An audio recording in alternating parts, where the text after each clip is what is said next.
동사에 대한 공부를 하겠습니다. 우리 8가지 품사 하면 명사, 대명사, 동사, 형용사, 부사, 전치사, 접속사, 감탄사 이렇게 8가지 아닙니까?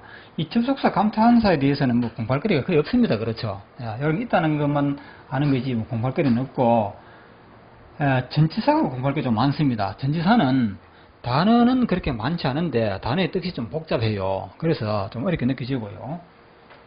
그 다음에 명사, 대명사도 뭐 그다지 어려운 것이 없고, 형용사, 부사도 사실은 이거 뭐 별거 아니죠. 동사가 유독 어렵습니다. 공부할 게 많습니다. 그 중에서 우리가 동사를 지금 보는 거거든요. 그래서 동사에 대해서 제대로 정리만 되고 나면, 동사는 모든 사건의 발생, 흐름, 발생 같은 걸 설명하는 것이기 때문에 이 동사를 알면 영어를 잘 하는 것이라 할 수 있습니다. 자, 동사는 수학적인 측면과 자연과학적인 측면으로 나눠 보시는데, 수학적인 측면을 하면요, 그 동작의 발생 시점하고 발생 시간, 이게 두 가지를 봐야 된다는 것입니다.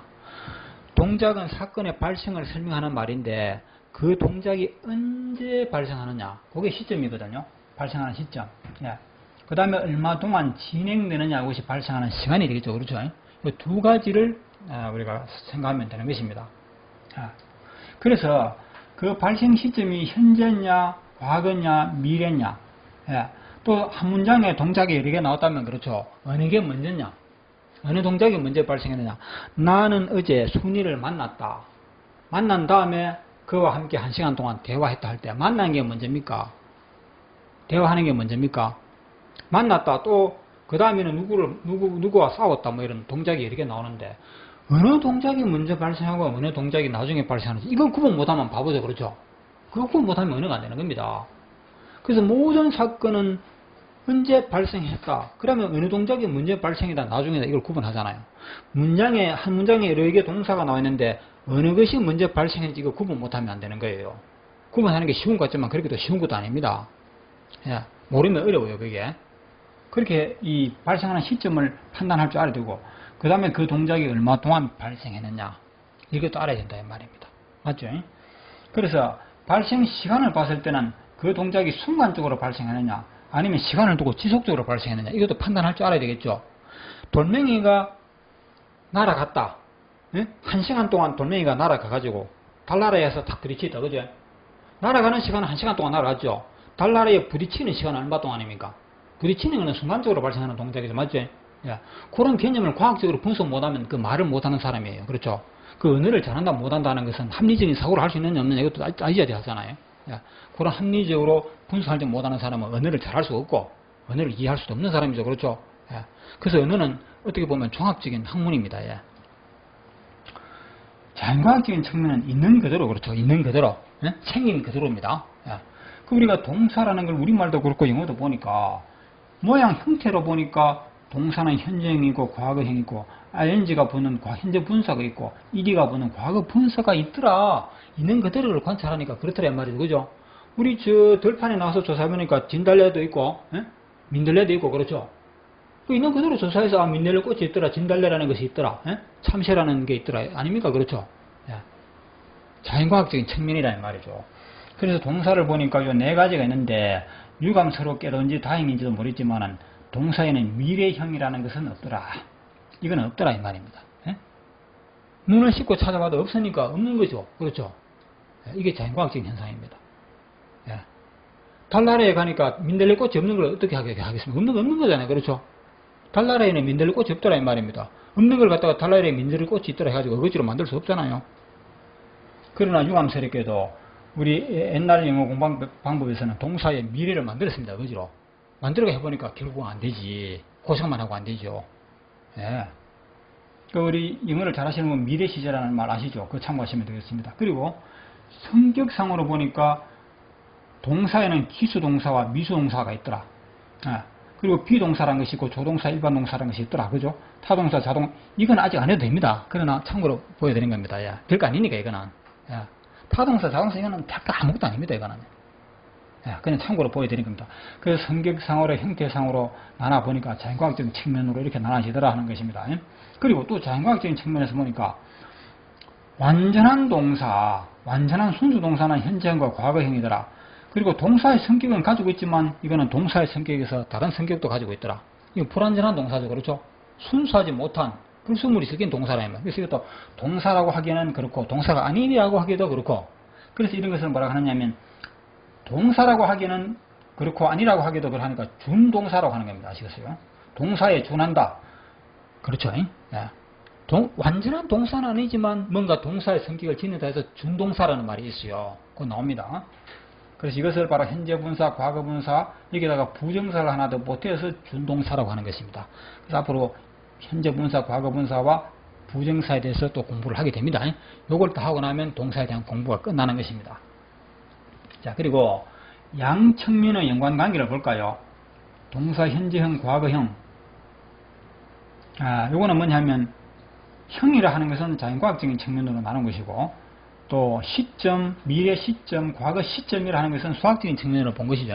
즉 자연과학적인 측면과 수학적인 측면이 맞물려서 돌아간다는 걸 알 수 있죠. 이런 점을 우리가 차분히 풀어나가면 되는 것입니다.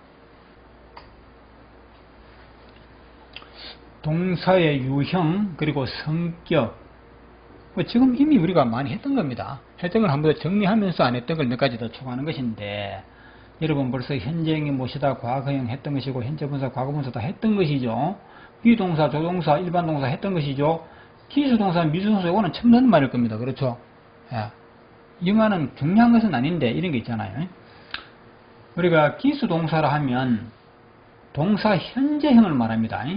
현재형 중에서도 동작을 아직 실천하지 아니한 것을 미수동사 또는 미수동작 실천에 옮긴 것은 기수동사라고 하는데 이 말을 조금 더 실감나게 하기 위해 가지고 이런 말 들어보셨죠? 좀 이런 말은 별로 안 하고 싶은데 절도 미수라는 말 들어보면 어차피 이런 말을 알아야 됩니다. 또 알고 있죠? 절도 미수하면 도둑질을 하려고까지 했지만 실제로는 실천에 옮기지 못한 것을 우리가 절도 미수라고 그러잖아요. 그렇죠? 이외에도 무슨 미수 이런 말 많이 들어보셨을 겁니다. 그걸 생각하신다면 이 미수 동작이 무엇을 뜻하는지 막 금방 이해가 되실 겁니다. 그렇죠? 자 보세요. I go to school now. 나는 지금 학교 간다. 지금 가고 있다. 그죠? 실천을 옮겼습니까? 못 옮겼습니까? 가는 동작이 실제로 발생했죠? 너 어디 가니? 부지런히 어디 가는 사람하고 너 어디 가니? 나 학교 간다 했으면 그거는 이미 실천을 옮긴 동작이잖아요. 그렇죠? 학교에 도착은 못했지만 가고 있는 건 맞잖아요. 이런 것을 우리가 동사 현재형 중에서도 기수동사라고 합니다. 기수동사하고 현재 시점에서 발생하는 기수동작입니다. 그런데 같은 곡을 하더라도 나는 내일 학교 간다 그랬으면 이거는 내일 돼야 가는 거죠. 내일 학교 간다는 계획만 있지 아직까지 실천은 못했잖아요. 그렇죠? 그리고 내년에 간다. 나는 내년에 학교 간다. 그죠? 학교 입학한다. 뭐 이런 거. 이것도 아직까지 실천에 옮기지 못한 동작이기 때문에 미수 동작이라고 우리가 분리할 수 있다 이 말이에요. 맞죠? 자, 생각해 보십시오. 똑같은 동사 현재형이 있는데 실제로 발생하는 기수 동작이냐? 아직도 발생하지 않고 내일이나 모레 돼야지 발생한다는 동작. 이거 구분 못하면 동사 모르는 거죠. 그래서 중요한 겁니다. 이런 것이. 그래서 똑같은 현재형이라 하더라도 이게 실제로 발생하는 동작이냐 아직까지 발생 안 한 동작이냐 이걸 판별할 줄 알아야 돼요. 얼마나 쉽습니까? 판별한다는 것이. 즉 보면 알 수 있잖아요. 그리고 나는 갔습니다. went. 어제 학교 갔습니다. 작년에 학교 갔습니다. 이거는 동사 과거형은 무조건 기수죠. 그렇죠? 동사 과거에 발생했는 것을 발생했다고 말하잖아요. 나는 어제 갔다. 그게 거짓말이라 하더라도 그렇죠? 거짓말을 했다 하더라도 그거는 실제로 발생했다는 뜻이거든요. 그죠? 나는 어제 학교 갔다고 말했으면 그게 거짓말이라 하더라도 말 그 자체는 같다는 의미잖아요. 그렇죠? 동사의 과거형은 무조건 다 기수동사가 될 수밖에 없죠. 그래서 미수동사, 미수동작이라 하는 것은 동사 현재형 중에서도 상황에 따라서 구분되는 것이죠. 상황에 따라서 이것이 미수냐 기수냐가 나타나는 것입니다. 자, 이제 동사와 시라는 말로 보겠습니다. 모든 동작은 그 동작이 발생하려면 시와 연관이 되게 되어 있습니다. 그렇죠? 바로 그게 무엇이냐면 동작이 발생하려면 그 동작이 언제 발생하는 것이고 또 그 동작이 얼마 동안 발생하느냐 이 두 가지 측면이 함께 존재하는 것이거든요. 이거는 어쩔 수 없는 사실입니다. 물체가 움직일 때는 반드시 타임이라는 것이 개입이 됩니다. 그렇죠? 타임은 시각도 되고 시간도 되거든요. 즉 시점과 시간을 합쳐서 타임이라고 하는 겁니다. 예, 둘 다 합쳐서 타임이라고 하는 겁니다. 모든 동작에는 그 동작이 발생하는 때 또 시간이 작용한다고 맞는 말이죠. 예. 자, 그러면 시직선이라는 말로 한번 보겠습니다. 시직선이라는 것은 우리가 수직선 아시죠? 수직선 하게 되면 0이 있고 마이너스 1, 마이너스 2, 마이너스 3 그렇죠? 음수가 있고 플러스 1, 플러스 2 양수 방향이 있고 그렇지 않습니까? 예. 또 우리가 방향을 나타냈을 때 여기가 내가 서 있는 자리 같으면 이쪽으로 가면 동쪽, 이쪽으로 가면 서쪽 그렇죠? 이렇게 생각할 수 있는 겁니다. 이와 마찬가지로 시에도 직선의 개념이 있다는 것이죠. 과거에서 현재로 와서 계속 미래로 뻗어나가잖아요. 시간이 그렇죠? 예, 이게 직선의 개념으로 나타난다는 것입니다. 그래서 이 자리가 현재 내가 있는 자리라면 현재 어제, 아래, 1년 전, 2년 전, 3년 전, 100년 전, 1000년 전, 만년 전 그렇죠. 과거가 끝없이 과거로 뻗어나가죠. 내일, 모레, 1년 후, 10년 후, 100년 후, 1000년 후 미래가 뻗어나가죠. 그렇죠. 이것이 시직선이라는 겁니다. 수학적인 개념입니다. 맞죠? 자, 이렇게 봤을 때 수많은 이걸 점이라 가진 시점 그렇죠. 점 아닙니까? 전부 점. 점이 연결되고 점이 연결돼서 우리가 선이 된다 하거든요. 그러면 현재 시점은 하나밖에 없습니다. 현재는 그죠? 현재 시점은 하나뿐인데 미래 시점은 몇 가지나 됩니까? 끝없이 많잖아요. 내일, 모레, 1시간 후, 100년 후. 과거 시점도 많죠. 그래서 과거 시점도 무수히 많고 미래 시점도 무수히 많습니다. 그런데 크게 세 가지로 나누니까 현재 시점과 미래 시점과 과거 시점 세 가지가 나오는 거 맞죠? 예, 그런 겁니다. 이 수학적인 개념으로 우리가 이해를 해야 됩니다. 자, 그런데 분명히 크게 나눠도 과거, 현재, 미래 세 가지가 있는데 자연과학적인 측면에서 동사를 관찰해 보니까 현재형이 있고 동사는 현재형이 있고 과거형이 있더라. 그런데 미래형은 없더라. 그러나 이 시직선상에서 보니까 미래도 있고요. 미래 시점도 있고 현재라는 것도 있고 현재 시점. 그리고 보시다시피 과거도 있잖아요. 그렇죠? 과거도 있더라. 과거 시점. 그런데 이상하다. 동사는 왜 현재형과 과거형밖에 없느냐? 현재 분사가 있고 과거 분사가 있는데 그거는 동사 성격을 벌써 놔버렸잖아요. 그죠? 그래 이상하다. 왜 이렇게 짝이 안 맞지? 미래하고 짝이 맞출 게 없다 이 말이죠. 현재는 현재, 과거는 과거인데 미래하고 짝을 맞출 수가 없잖아요. 그래서 은하학자들이 착각으로 미래 동사를 의지로 만든 겁니다. 그게 will, be going to 등등 여러 가지 있거든요. 그건 미래라고 말했는데 그것 때문에 우리가 너무나 고생한 거예요. 안 맞으니까. 의지로 맞췄으니까 안 맞을 수밖에 없지.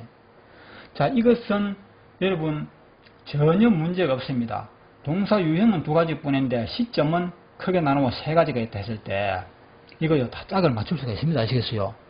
야, 짝을 맞추는 것은 이거는 신호 관점에서 신호 개념으로 맞추는 겁니다. 이게 우리가 수학으로 설명하게 되면 뭐라 하느냐면 집합에서 1대1 대응한다는 말 여러분 아시는 분 알겠죠? 그죠?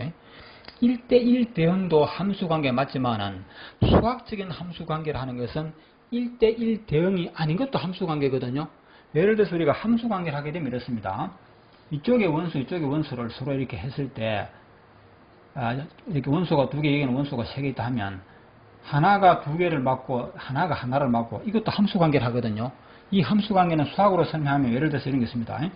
y는 x의 제곱이라 했을 때 x의 값이 두 개일 때 y의 값은 하나밖에 안 됩니다. 이게 바로 뭐냐 하면 y의 값이 하나밖에 없고 x의 값은 두 개 될 수 있다 이 말입니다. 이게 알지 아시겠어요? 그래서 하나가 둘을 맞출 수 있다 이 말입니다. 수학적으로 성립한다 이 말입니다. 아시겠어요? 수학적으로 이거는 아무런 문제가 없는 것이다. 문제가 없는 것을 이상하다. 왜 동사는 미래형이 없나 해가지고 의지로 만들면 안 된다 이 말입니다. 그리고 이것은 수학적인 측면이 아닌 자연과학적인 측면에서도 우리가 하나가 둘 이상 맞는 경우는 얼마든지 많습니다. 예를 들어 볼게요. 수사슴 한 마리가 암사슴 여러 마리 거느리고 사는 거 봤죠? 예? 사람들은 남편 하나, 아내 하나와 이렇게 1대1로 짝 맞추고 살고 그렇죠? 또 보십시오. 여왕벌 한 마리가 숲을 몇 마리 거느리고 삽니까? 그렇죠? 그 문제 있습니까? 그거? 없잖아요. 여왕벌 한 마리가 숲을 많이 거느리고 산다고 그 문제 있습니까? 그게 잘못된 겁니까? 예? 수사슴 한 마리가 앙사슴 여러 마리 데리고 들판에 뛰어논다고 해서 문제 있는 거 없잖아요. 마찬가지로 동사 현재형은 미래도 담당하고 현재도 담당한다 이 말입니다. 예? 이게 잘못된 게 아닌 수학적인 현상이요 자연과학적인 현상일 뿐이다 이 말입니다. 맞죠? 예, 그렇게 하시면 안 돼요.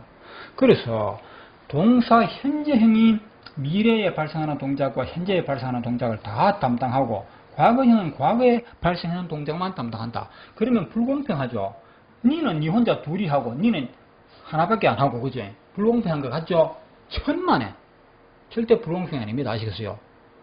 왜 불공평이 아닌 것을 아니냐는 것을 수학적으로 설명한다 그러면 동사 현재형은 현재를 포함한 미래를 다 맞지 않습니까? 그렇죠? 과거는 과거만 맞죠? 맞죠? 그래서 여기에 딱 자릅니다. 경계선에 가위로 딱 잘라버려요. 딱 잘라버렸다. 그죠? 그러면 이 수직선은 두 동강이 나겠죠? 그렇죠? 두 동강이가 났는데 이쪽이 깁니까? 이쪽이 깁니까? 어느 쪽이 더 깁니까? 똑같죠? 똑같다 이 말입니다. 불공평한 게 아니라 이 말입니다. 알겠어요? 무섭지 않습니까? 네. 자, 중요한 것은 동사 현재형은 이게 나오네요. 현재 시점을 포함한 미래의 영역에서 발생하는 동작을 설명하는 것이고 동사 과거형은 현재 시점을 제외한 현재 시점 제외입니다. 과거 영역만을 담당한다. 이렇게만 아시면 되는 거예요.